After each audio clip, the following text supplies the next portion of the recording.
So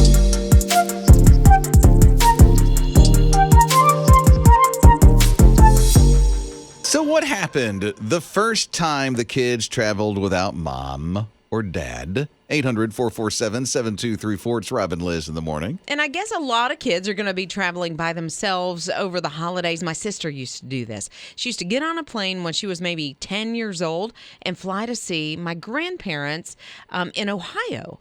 How old were you?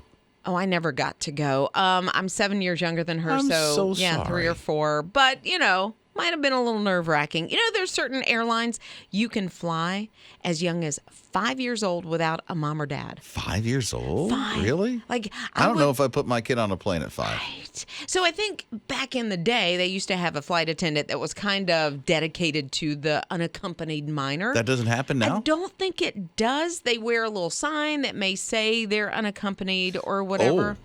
Right. But there are some of the airlines that it has to be a direct flight. So as soon as mom and dad put them on the plane, somebody has to welcome them on the other good thing side. is you can go through TSA. Yes. Because you can bring your kid all the way up to the gate, Right. watch them go all the way onto the plane, and then those on the other side, grandma, grandpa, whoever, Yeah. and uncle is there at the other gate waiting for them to come right off. But there's one airline, I'm not going to call them out, but there's one airline where you can have your child as young as 5 that has a connecting flight. That would freak me out. That's so Home Alone. They end up in New York. A little bit, and Kevin figured it out, but I don't know that I He's wouldn't have. He's a smart kid. Yeah, I would have gotten on the other side and cried. You're listening to Rob and Lizz in the morning. His radio. Thinking about that first time you traveled all by yourself, no mom, no dad, you sent the kids off. Oh, goodness. I know, scary. right? It can be. Yeah. 800-447-7234. Okay, Rebecca's here. What's your thought about this, Rebecca? There's a movie called Unaccompanied Minors.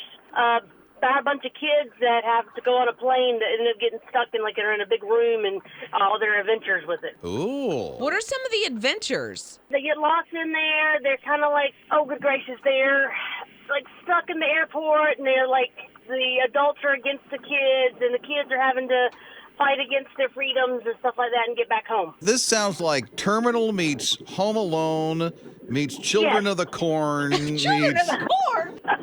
Oh, no! You're listening to Rob and Lizz in the morning. On His Radio. 2 days away. 2 days. It's almost here. It is Turkey Day. It's Rob and Lizz in the morning, His Radio. Thinking about the first time you've ever traveled without your parents at 800-447-7234. Sherry said that she put her 5-year-old on a plane. She texted this in from Ohio to Texas. Had to do that a couple of times so she could see her dad, be with family. It was heart-wrenching. She said, I tried to be strong, but both of them cried like babies. I'm sure. And she said, I probably would really rethink this today because it was just so awful having to let your baby go. Now, if you're a child and you're about to get on a plane, you'll be fine. You'll be fine. It's all good. They're taking care of you. Thank you, Mama Liz. Yeah, I'm sorry. I feel so much better now. Next time I travel, I'll be okay. Come by and give me a hug before you go. Edda's here at 800-447-7234. What about you, Edda? I was 12 years old when my mom sent me to South America, and it was all right before Hurricane Andrew. So that first time that you jumped on the plane by yourself, what were the feelings like for you? Well, I'm a rip the Band-Aid type of person. I take adventure I take adventure, and I was excited. That's not a hop from Florida to Georgia. Woo, no. That's quite the haul over the ocean. No, it was from Miami, and my mom just felt something was going to be wrong, and she just hopped me on a plane. How long were you there? And I was there we stayed there for about 3 months, so we normally just stay there after that, she started sending us, instead of putting us in after school, like not after school care, but summer camp, she just would send us there for 3 months, and then my family over there would put us through school. So we would stay there 3 months at a time. So we had school, that way we could learn Spanish the right way. Now, my daughter, when I sent her to Costa Rica, she was nervous. And I'm going to tell you, you really need to know your kids before you send them to another country. You're listening to Rob and Lizz in the morning. On His Radio. Can I be honest? Yeah, of course. I never really got why some people own a golf cart at a neighborhood until today. Why? Until today. Okay, why today? Because I saw that the average person, if they're just at home and not going to work, travels only about 3 miles. So what a waste of gas. Oh, yeah, to take Especially your car? today. Sure. What a waste of gas. So now I'm understanding, okay, now I get why golf carts. Yeah, but Because if your neighborhood pool is like, half a mile away from you, you pop in the car and spend all that money in gas. yeah, and you don't want to do that. So if somebody can afford a golf cart, now I'm like, okay, I get it. It makes sense. Yeah, and tool around the neighborhood and visit the friends and, the block party that might be happening. So BMW's come out with one of these golf carts. Yeah, they have. I'll tell you this. It's as expensive as a car. And more expensive than some cars. Right? Like almost $30,000, but the thing is kind of plush. Doesn't look like it's one of those that'll be at a golf Club course. Thank you. Neither one of us are golfers. Yeah. Can you tell? I'm at the links all the time. It's call Top those Golf for me, and that's about it. Right, the Then that par thing has a big hole. I can make a big hole like a Top Golf. But 25 miles an hour this thing goes. It's got a table on the inside, so it's not your average golf cart. No, and it's street legal.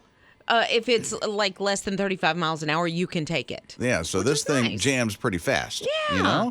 One thing I didn't know about Scott Watson is number one, he's an expert at golf carts. Yeah. Number two, the reason why is the guy plays golf.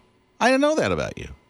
Yeah, not as much as I used to. When I was in high school and college, I played a whole lot. Were you on Yeah. the team? No, just kind of wait a minute. doing it on the side with friends. I thought you were a out professional. all the time playing. Right. Loved it. You You're weren't a pro? In the PGA? No. Wow. No. I had a little PGA membership for a while. Look What at is it? you. Oh, amateur. see? Yeah. Big time amateur, huh? Hey, so you had a lot of time in the golf cart. So what do they call it? Handicap. What was your handicap? Oh, I don't know. I mean, I was, if I could shoot under 100, I was happy. Okay, is that good? I have no idea. I don't know if that's I was good. about to ask you It's what a not good if you're a handicap good is. golfer. It's not good. No. Oh. It's okay if you're, like me, just out there trying to be Messing good. around. That's like me bowling, and I get a strike. I know, and it's like, celebrate Now, listen, good times. I will take you down on a mini golf course, though. Oh, I'm sure you would. He just called you out. I'm not good at I'm not good golf, period.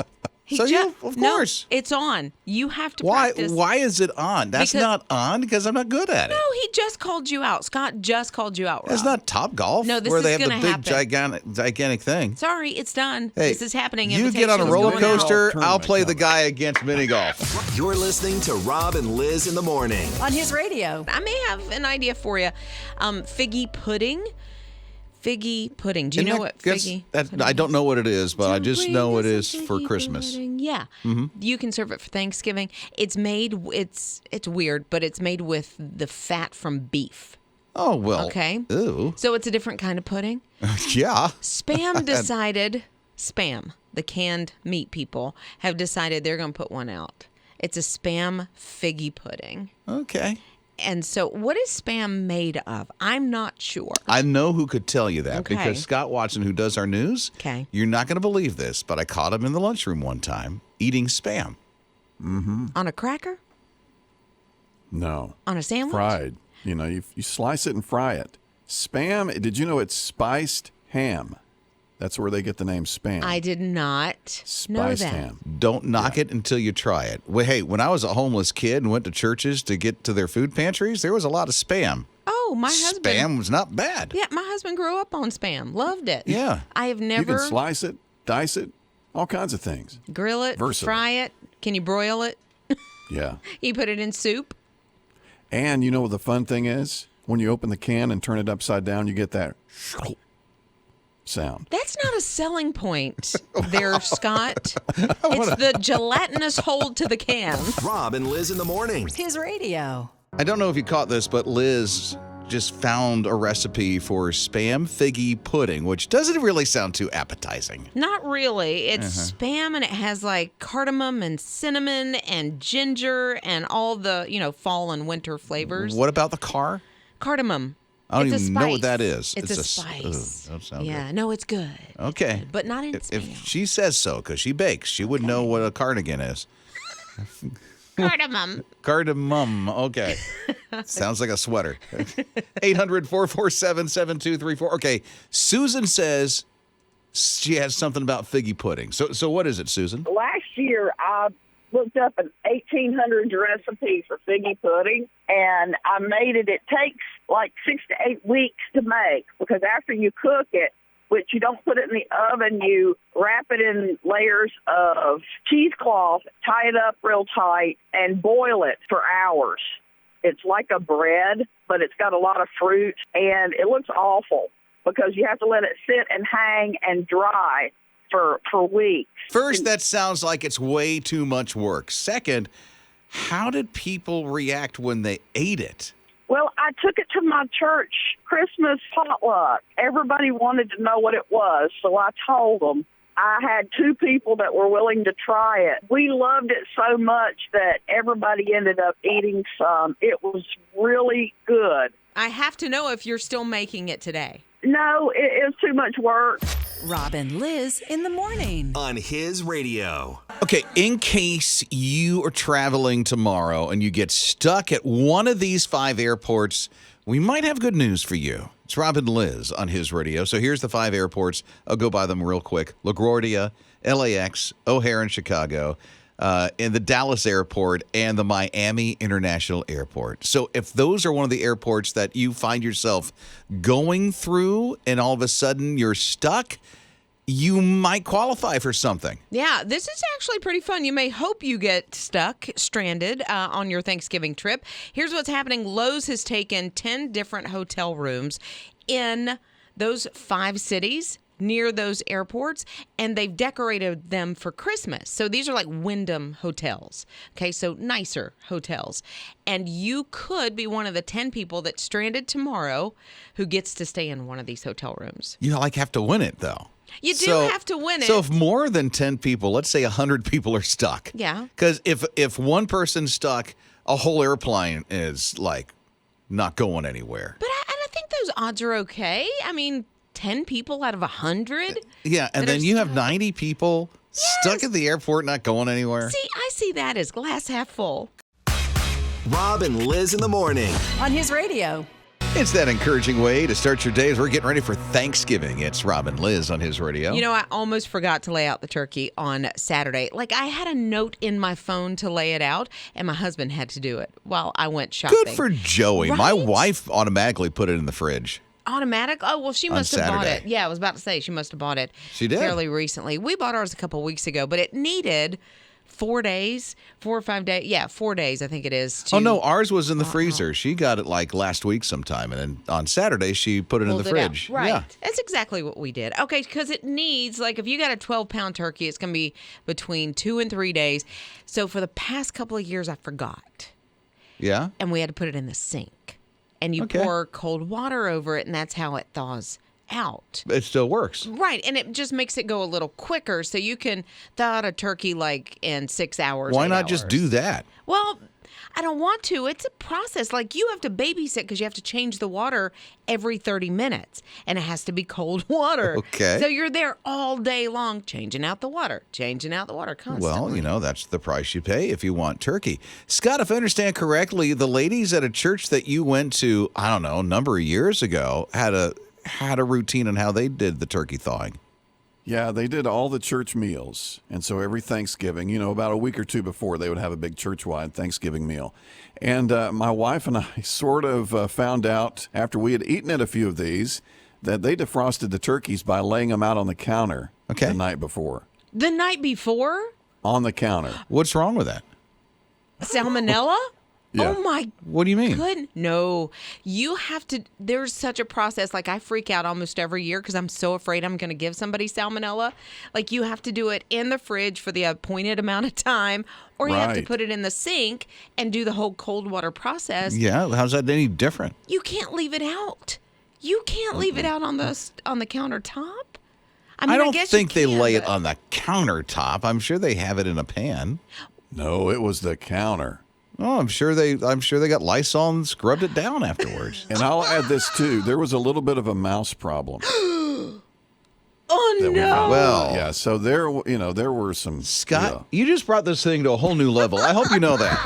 Rob and Liz in the morning. His radio. They want to spend a little more Rob and time Liz in the outside on morning. Thanksgiving On nights. His Rob and Liz in the Radio. morning, his radio. After midnight. Okay.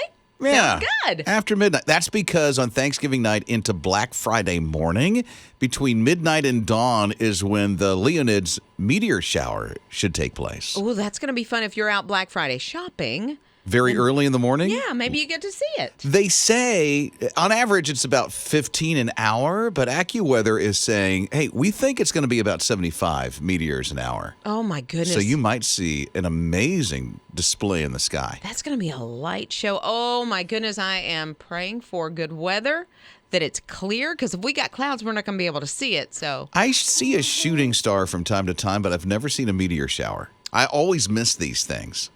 we stumbled upon one when, when my husband proposed. Yeah, he timed it out just right. Sure he did. He had no idea. Sure he did. He knew it. But it made for the most spectacular, of course, proposal story ever. Yeah, a meteor shower happens when she says, I do. So maybe if Like on cue. on cue, basically, yeah. But if you're planning on popping the question, maybe it's Thanksgiving night. Yeah, after midnight. You're listening to Rob and Liz in the morning. On his radio. We just recently received a message from Jessica at 800-447-7234. I became a believer when I was in high school, and the music has always been meaningful to me. But almost 6 years ago now, I went through a divorce, and I had to cling to everything possible related to the Lord. And so just the music always meant so much, and the Lord always making the way for me to hear just the right song at just the right time. I recently got remarried, so the Lord redeems. I'm grateful that He makes beauty from ashes. Oh, thank you, Jessica. What a tremendous story to hear what you journeyed through.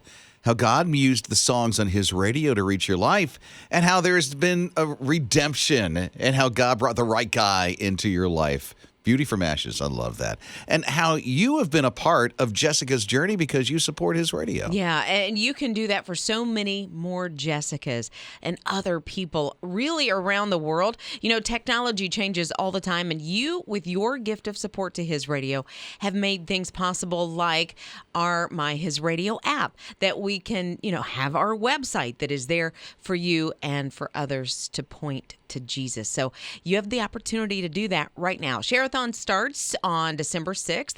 We're a listener-supported radio station, but you don't have to wait until then to get involved. Give your gift right now. Just text the word GIVE to 800-447-7234. You see, your gift now will be a big jumpstart gift toward Sharathon that begins on December the 6th. Really needed. It's a big goal. You can go to hisradio.com or even give through the My HISRadio app.